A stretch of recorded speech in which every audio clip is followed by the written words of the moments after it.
Few pins around the circle, so I've got all 4 layers being held in place. I'm going to go close to the edge, but not too close.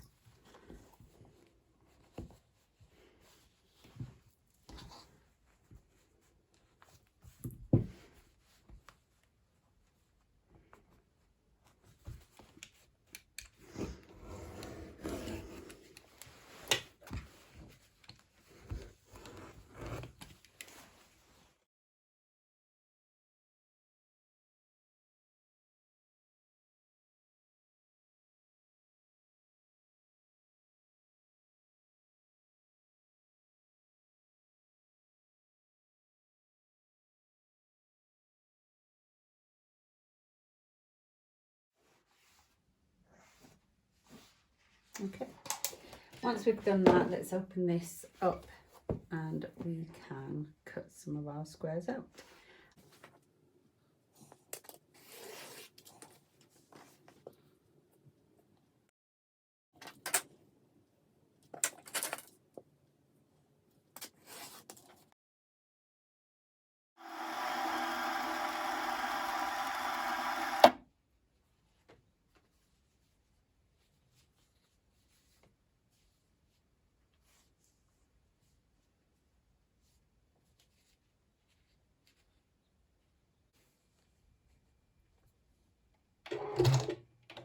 So lock that stitch and then let's sew.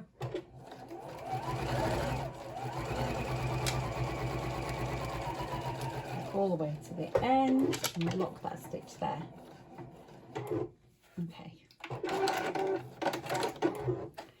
And then if I remove that, what will happen is I will end up with a seam that I can open up. And then just press these open.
Okay, so I'm going to press these open and then we're going to build up the rows so that I've got 3 levels there.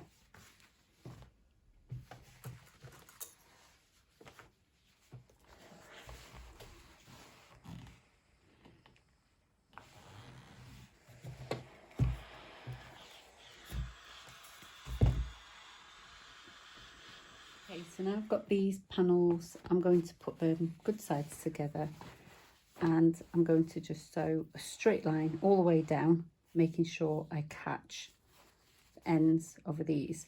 And in order to make sure I've got these, because it's used denim, it tends to have a mind of its own.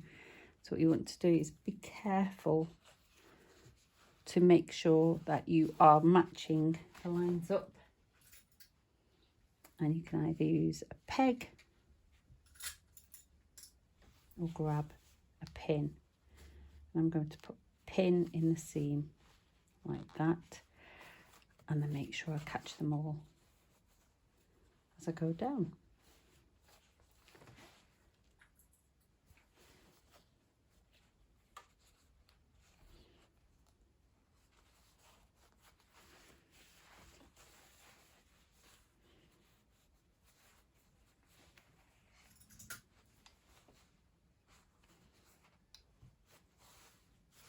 So we need a square for the first one, so we make sure we line it up properly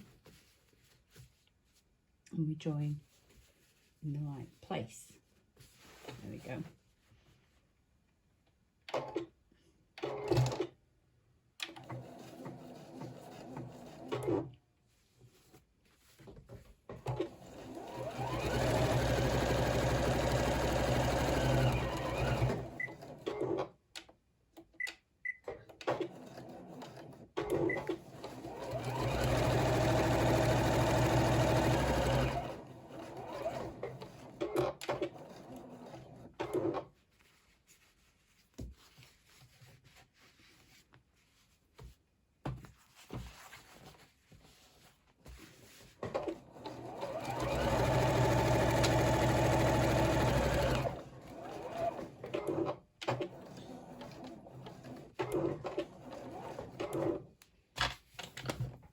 Just grab my square and I'm going to just make sure we are following the right line. There we go.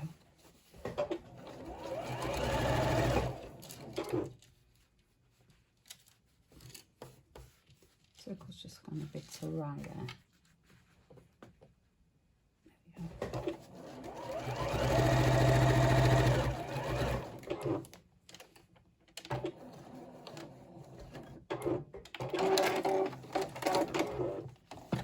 Okay, so now I'm just going to press everything open.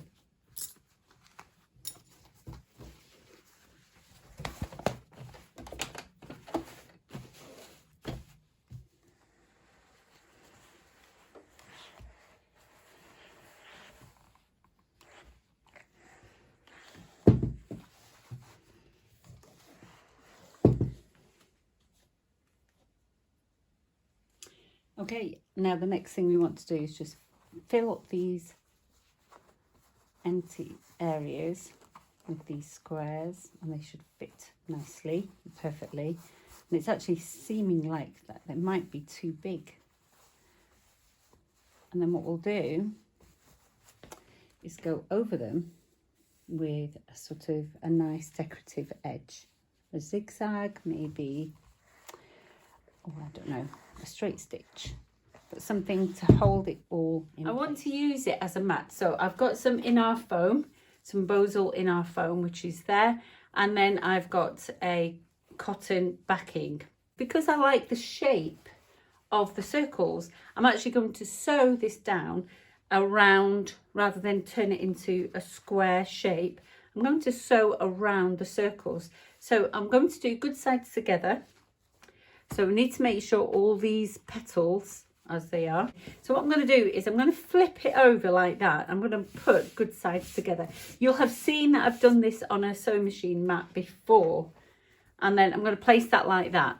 Okay, so we've got to be really careful now because we want all the petals to stay. Not worried about the inside ones, but I am particularly worried about the outside ones, because when I go to sew around, what will happen is if I leave that as that, I'll sew that petal creased inwards. So I'm just going to go around and make sure all the petals are actually open like that, and just make sure they're all sitting nice and flat. And as long as they're sitting nice and flat, I can pin this down now, and I make sure I've got this wadding and the backing a little bit bigger than I need to be. I've probably gone a little bit overly generous with that, and my pins are here. My pins are here. So I'm going to actually, because you know I don't really particularly like to put pins too close to the edge, but I am going to put them nearish to the edge, and I'm going to make sure I do it on the seam so that all my petals are laying flat when I sew. And again, because this is a become a fussy fabric because of its structure. I need to make sure I push all this out from the middle. I don't want any bumps in the middle. So I'm starting at the middle and just pushing outwards and making sure I can pin that down.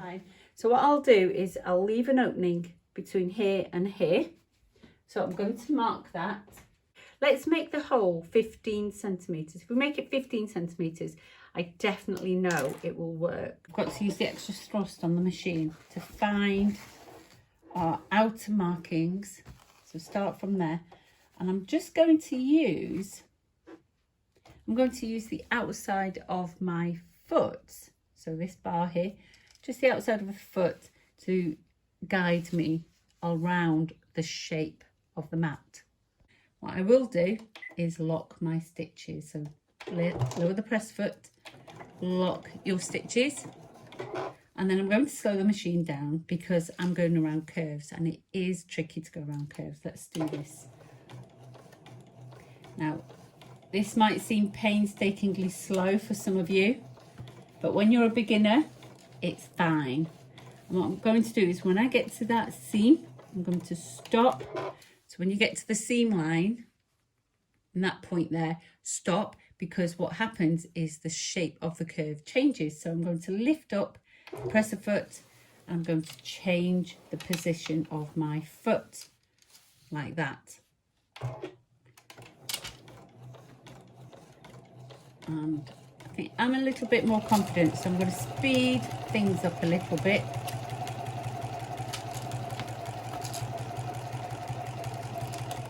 It's a bit slippery on this table, so just go a bit slower. And don't be frightened to stop and start if you need to,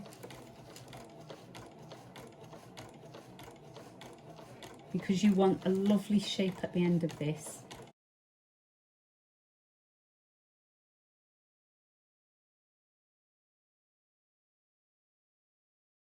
So remember, when I get to the seam line, I'm going to stop and then readjust the position of the foot.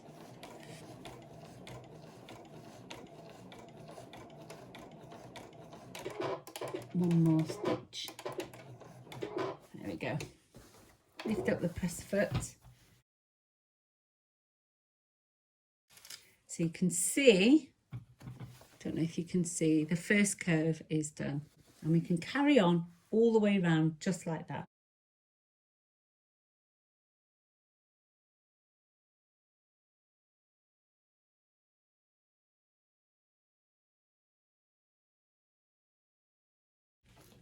Right, there we go. Now you can see the shape of the mat on the other side. Now I'm hoping these creases aren't going to be a problem, but when I do the top stitch, it should be okay. Let's take those pins out and we're going to flip this round.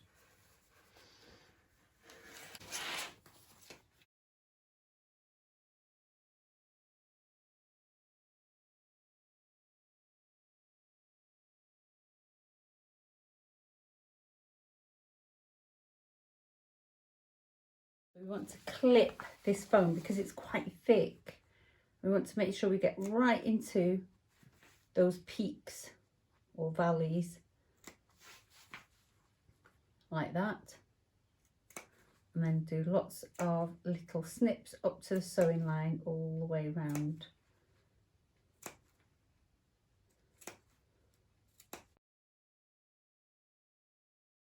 What to do is just pull the layers out through between the denim and the backing. So pull all that out. And it's usually best to grab the far corner.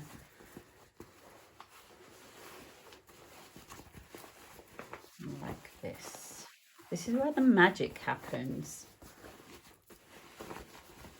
There we go. Oh, left one of those squares in there. Okay, so now what you can do is just go round each circle, and just pull it out. And if you see that you've got a bit of a tweak there, go back in and snip it. But I can see it's coming back out, and it might just need to get away with it with a press.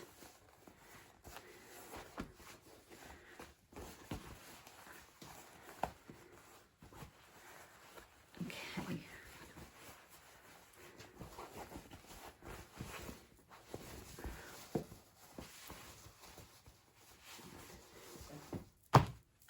Not too shabby. So what I need to do now is give this a press, so I'll get my full size iron, and then what we can do is just go around, top stitch everything, place pieces of fabric inside any of the blank spaces that you want to, and I think I'm just going to leave it blank. I may put one piece in.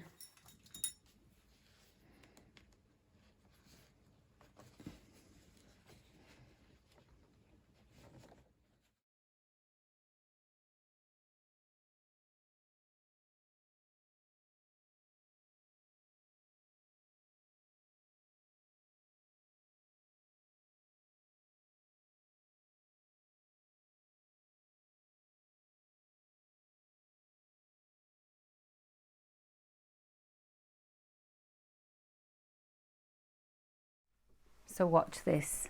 Start right on the edge, just lift up the press foot. The walking foot needs a little bit of a lift. Put the press foot down. And let's start. And go straight off.